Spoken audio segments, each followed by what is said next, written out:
तो देखिए आज की सीरीज का पहला क्वेश्चन है, वन्य जीव सुरक्षा अधिनियम वाइल्ड लाइफ प्रोटेक्शन एक्ट किस राज्य में लागू नहीं है। आपसे पूछा गया है कि जो वन्य जीव सुरक्षा अधिनियम है वो किस स्टेट में लागू नहीं है, तो इसका राइट आंसर है ऑप्शन डी, जम्मू कश्मीर। ठीक है। और अगर हम बात करें वन्य जीव सुरक्षा अधिनियम की, तो देखिए ये 1972 में लागू हुआ था। जम्मू कश्मीर को छोड़ के सभी राज्यों में ये लागू है। सेकंड क्वेश्चन है, 15वें वित्त आयोग का गठन संविधान के किस अनुच्छेद के अंतर्गत किया गया है। तो आपसे क्या पूछा गया है, जो 15वां वित्त आयोग है उसका गठन कॉन्स्टिट्यूशन के किस आर्टिकल के तहत किया गया है। तो ये किया गया है अनुच्छेद 280 के तहत। ठीक है, आर्टिकल 280 के तहत प्रशासनिक अधिकारी जो NK सिंह थे उनकी अध्यक्षता में, ठीक है, इसका गठन किया गया।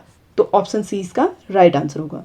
क्वेश्चन नंबर 3 है, मैडम तुसाद म्यूजियम भारत में कहाँ स्थापित किया गया है। तो आपसे क्या पूछा गया है कि मैडम तुसाद म्यूजियम इंडिया में कहाँ स्थापित किया गया है। तो देखिए जब आपसे क्वेश्चन पूछा गया था उस वक्त था ये दिल्ली में। ठीक है, दिल्ली के कनॉट प्लेस के रीगल थिएटर में ये था। और अगर हम वर्तमान में बात करें तो मैडम तुसाद म्यूजियम जो है ये नोएडा के DLF मॉल इंडिया में इसको शिफ्ट कर दिया गया है। ठीक है, तो DLF मॉल इंडिया में ये वर्तमान में स्थित है। ठीक है। क्वेश्चन नंबर 4 है, देखिए बंधन एक्सप्रेस का संबंध किन दो देशों के बीच रेल सेवा से है। देखिए आपसे क्या पूछा जा रहा है कि बंधन एक्सप्रेस जो है कौन से दो कंट्री के बीच रेल सेवा से संबंधित है। ठीक है, भारत भूटान, भारत श्रीलंका, भारत मालदीव, भारत बांग्लादेश। तो ये संबंधित है भारत और बांग्लादेश से। ठीक है, ऑप्शन डी इसका राइट आंसर होगा। नेक्स्ट क्वेश्चन है, कॉपरनिकस कार्यक्रम का संबंध किससे है। देखिए आपसे क्या पूछा जा रहा है, जो कॉपरनिकस है ये कार्यक्रम किससे रिलेटेड है। तो ये रिलेटेड है पृथ्वी वेधशाला से। ठीक है, अर्थ ऑब्जर्वेटरी से ये संबंधित है। क्वेश्चन नंबर 6 है, भगवान गोमतेश्वर बाहुबली की मूर्ति कहाँ स्थापित है। देखिए आपसे क्या पूछा गया है, जो लॉर्ड गोमतेश्वर बाहुबली हैं इनका स्टैचू कहाँ स्थित है। तो ये स्थित है श्रवण बेलगोला में और ये स्थान पड़ता है कर्नाटक में।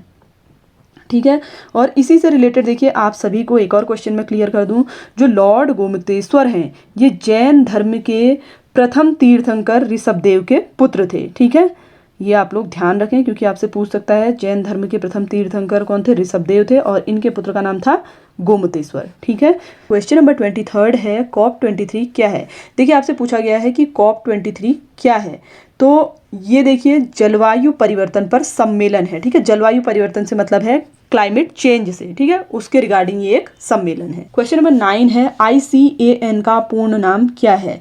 तो इसका फुल फॉर्म होता है international comparison to abolish nuclear weapons. ठीक है, ऑप्शन ए इसका राइट आंसर होगा। क्वेश्चन नंबर 10 है, अर्थ आवर की शुरुआत कब हुई। देखिए अर्थ आवर की शुरुआत हुई थी 2007 में सिडनी ऑस्ट्रेलिया से। ठीक है, ऑप्शन बी इसका राइट आंसर होगा।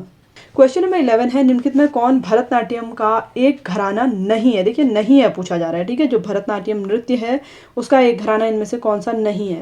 तंजौर, कांचीपुरम, मदुरई, इनमें से कोई नहीं। तो इसका राइट आंसर है ऑप्शन सी, मदुरई। ठीक है, भरतनाट्यम जो है तमिलनाडु का एक शास्त्रीय नृत्य है, इसका संबंध मदुरई घराना से नहीं है। तो ऑप्शन सी इसका करेक्ट आंसर होगा।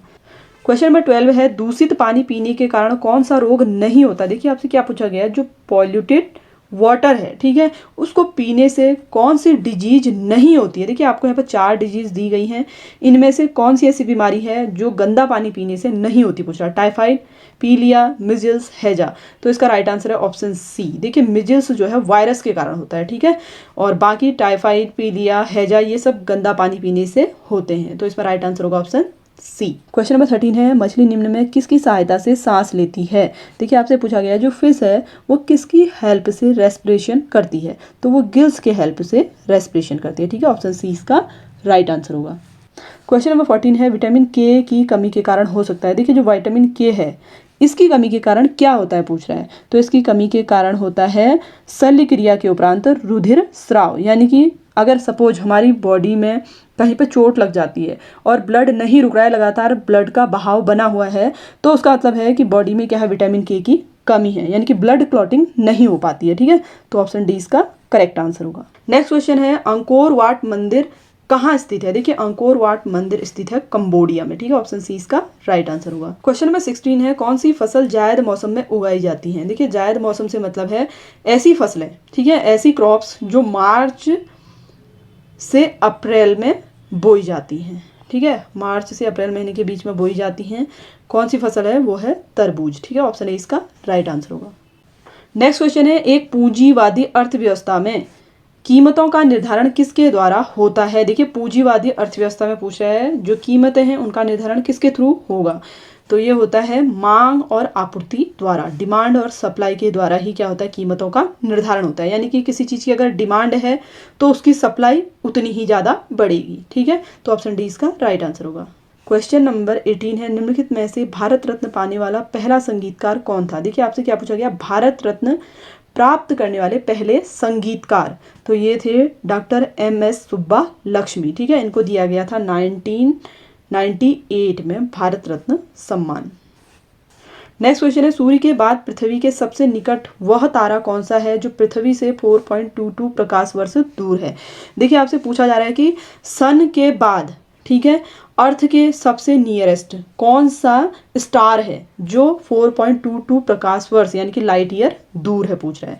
तो ये है प्रोक्सिमा सेंटोरी। ठीक है, ऑप्शन बी इसका राइट आंसर होगा।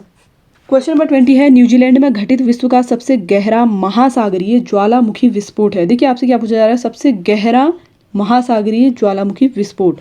तो ये है हार्वे। ठीक है, ऑप्शन बी इसका राइट आंसर होगा। नेक्स्ट क्वेश्चन है, निम्नलिखित में कौन सा देश तापी गैस पाइपलाइन से नहीं जुड़ा है? देखिए, तापी गैस पाइपलाइन से नहीं जुड़ा है, पूछ रहा है।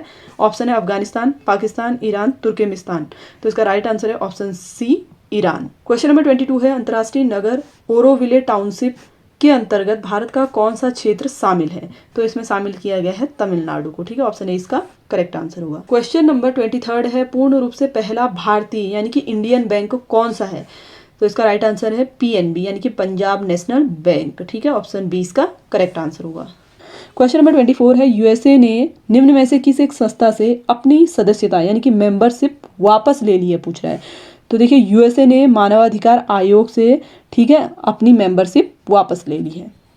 क्वेश्चन नंबर 25 है, किस देश ने वैश्विक इंटरनेट प्रौद्योगिकी फर्म यानी कि ग्लोबल इंटरनेट टेक्नोलॉजी पर गाफा टैक्स आरोपित किया है? गाफा टैक्स से मतलब है, देखिए, गाफा का मतलब होता है गूगल।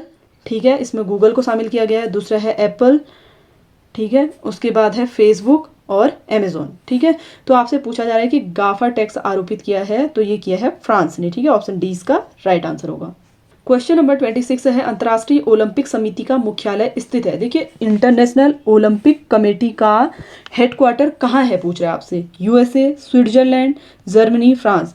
तो इसका हेडक्वार्टर है स्विट्जरलैंड में। ठीक है, ऑप्शन बी इसका करेक्ट आंसर होगा। क्वेश्चन नंबर 27 है, निम्नलिखित में किस देश का अंतरिक्ष यान चंद्रमा के पिछले हिस्से पर उतारा गया है? तो इसका राइट आंसर है ऑप्शन सी, चीन द्वारा लैंड किया गया है। ठीक है, और इस प्लेस पर लैंड करने वाला पहला देश भी कौन है? चीन ही है। क्वेश्चन नंबर 29 है, मैकमोहन रेखा किन दो देशों के बीच स्थित है? देखिए, आपसे क्या पूछा गया है, मैकमोहन रेखा पूछ रहा है। ठीक है, तो ये लाइन कौन से दो देशों के बीच स्थित है, पूछ रहा है। तो ये स्थित है भारत और चीन के बीच। ठीक है, ऑप्शन ए इसका करेक्ट आंसर होगा। नेक्स्ट क्वेश्चन है, देखिए, निम्नलिखित में किसने वंदे मातरम गीत की रचना की? देखिए, वंदे मातरम गीत किसने लिखा, पूछ रहा है। मोहम्मद इकबाल, बंकिम चंद्र चटर्जी, रविन्द्रनाथ टैगोर, मजरूह सुल्तानपुरी। तो इसका राइट आंसर है वंदे मातरम लिखा गया था बंकिम चंद्र चटर्जी द्वारा। ठीक है, ऑप्शन बी इसका राइट आंसर होगा। तो फ्रेंड्स, ये तो थे आज के 30 मोस्ट इंपॉर्टेंट क्वेश्चंस जो आप सभी से 2018 से लेके 2021 तक के प्रीवियस ईयर के क्वेश्चन पेपर में पूछे गए थे। इसके नेक्स्ट पार्ट में मैं आगे के क्वेश्चंस भी आप सभी के साथ शेयर करूंगी, तो इसके लिए आप चैनल को सब्सक्राइब जरूर कर लें ताकि जैसे ही मैं वीडियो अपलोड करूं उसका नोटिफिकेशन आपको मिल सके। Thanks for watching.